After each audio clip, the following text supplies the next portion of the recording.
O Evangelho segundo Lucas, capítulo 6. Num sábado, Jesus atravessava uma plantação de cereal. Enquanto caminhavam, seus discípulos colheram algumas espigas, a descascaram e comeram. Alguns fariseus reclamaram: "Vocês estão quebrando as regras do sábado." Jesus reagiu: "É mesmo? Vocês nunca leram o que Davi e seus companheiros fizeram quando estavam com fome? Como ele entrou no santuário e comeu o pão fresco do altar que ninguém podia comer senão os sacerdotes?" Jesus acrescentou: "O Filho do Homem não é escravo do sábado, é o Senhor dele." No outro sábado, ele ensinava na sinagoga e estava ali um homem com a mão direita aleijada. Os líderes religiosos e fariseus estavam de olho para ver se ele iria curá-lo quebrando o sábado. Percebendo a intenção deles, Jesus pediu ao homem da mão aleijada: "Fique aqui, onde todos possam vê-lo."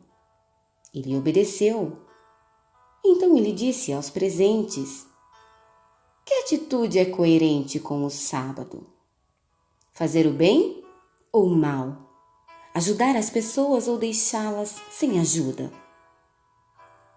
Ele os encarou um a um e ordenou ao homem: "Estenda a mão." Ele a estendeu. Ela ficou perfeita.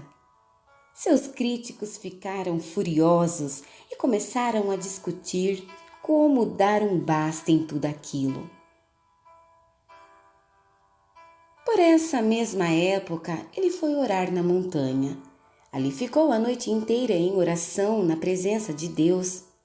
No dia seguinte, reuniu seus discípulos e escolheu 12 deles e os designou como apóstolos: Simão, a quem chamou de Pedro; André, irmão dele; Tiago, João, Filipe, Bartolomeu, Mateus, Tomé, Tiago, filho de Alfeu, Simão chamado Zelote, Judas, filho de Tiago, Judas Iscariotes, que o traiu.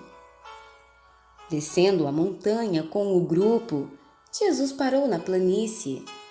Estava rodeado de discípulos e logo foi cercado também por uma multidão imensa.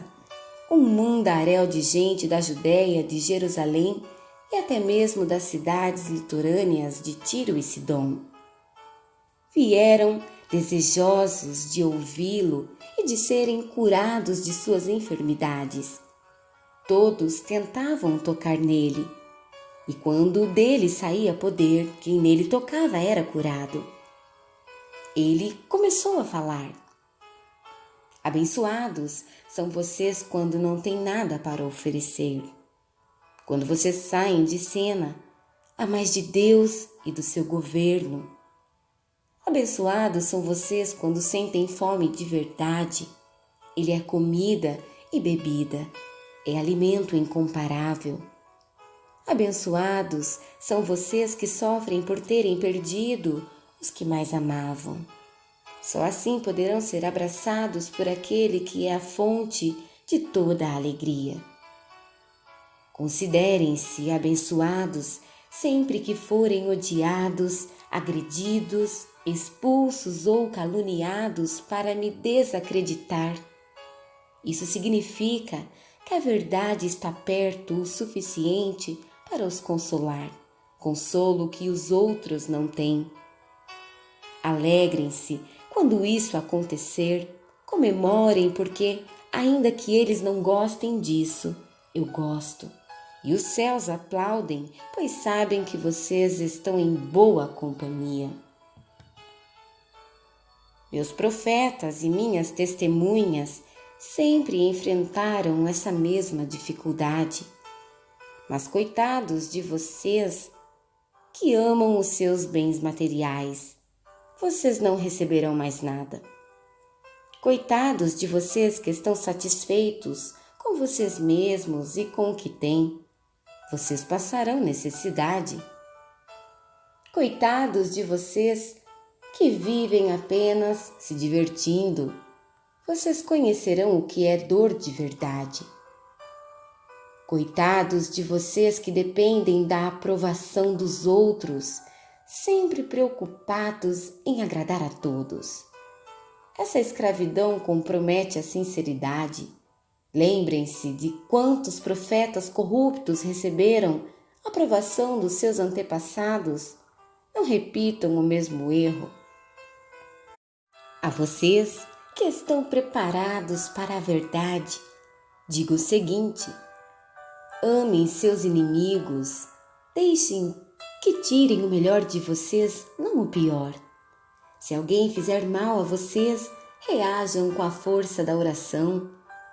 Se alguém bater no seu rosto, ofereçam-lhe o outro lado. Se alguém tomar a sua camisa, deem-lhe de presente o melhor casaco.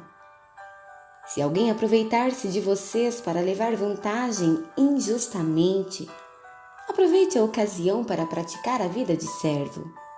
Nada de pagar na mesma moeda. Vivam generosamente. Aqui está um guia simples e objetivo de conduta. Pergunte a você mesmo o que quer que os outros façam a você e então faça o mesmo a eles. Se tudo o que vocês fazem é amar apenas quem é amável, que recompensa esperam receber?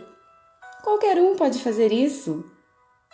Querem uma medalha para cumprimentar apenas os que são simpáticos com vocês?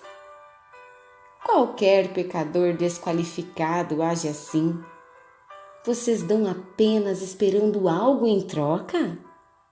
Só agem quando há interesse e lucro? O pior dos agiotas age assim. Digo a vocês, amem seus inimigos, não esperem retorno das suas doações nem da ajuda que prestarem. Garanto que nunca irão se arrepender. Assumam sua identidade criada por Deus. Procurem imitá-lo. Vejam como ele se relaciona conosco, como ele é generoso e bondoso mesmo quando fazemos o mal. Sejam bondosos um para com os outros, pois o nosso Pai age com bondade com vocês. Não bombardeiem de críticas as pessoas quando elas cometem um erro, a menos que queiram receber o mesmo tratamento. Não pisem nos que estão por baixo. A situação pode se inverter. Tratem todos com bondade e a vida será muito melhor. Entreguem a vida.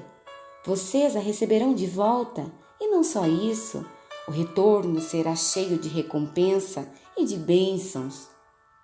Dar é o caminho, não ganhar.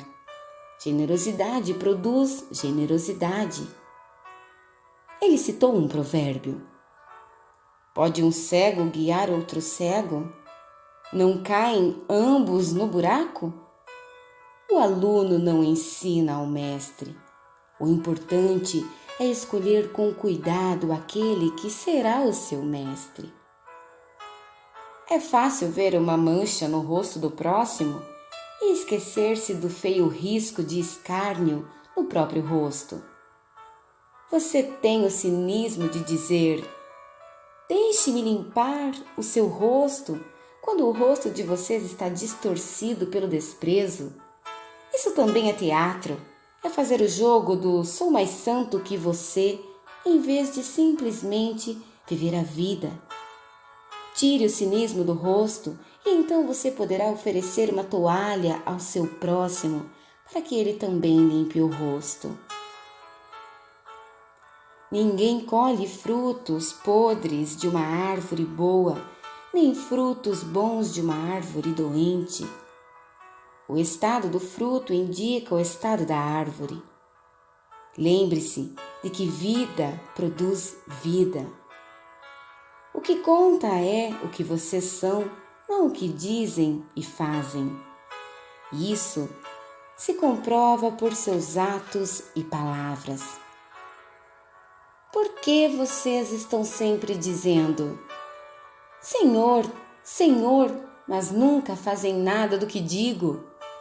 As palavras que digo não são meros adendos ao seu estilo de vida, como a reforma de uma casa que resulta em melhora de padrão.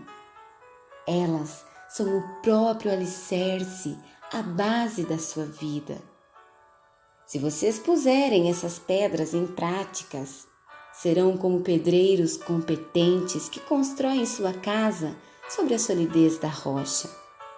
Quando o rio saiu do leito e investiu contra a casa, ela nem oscilou. Foi construída para durar.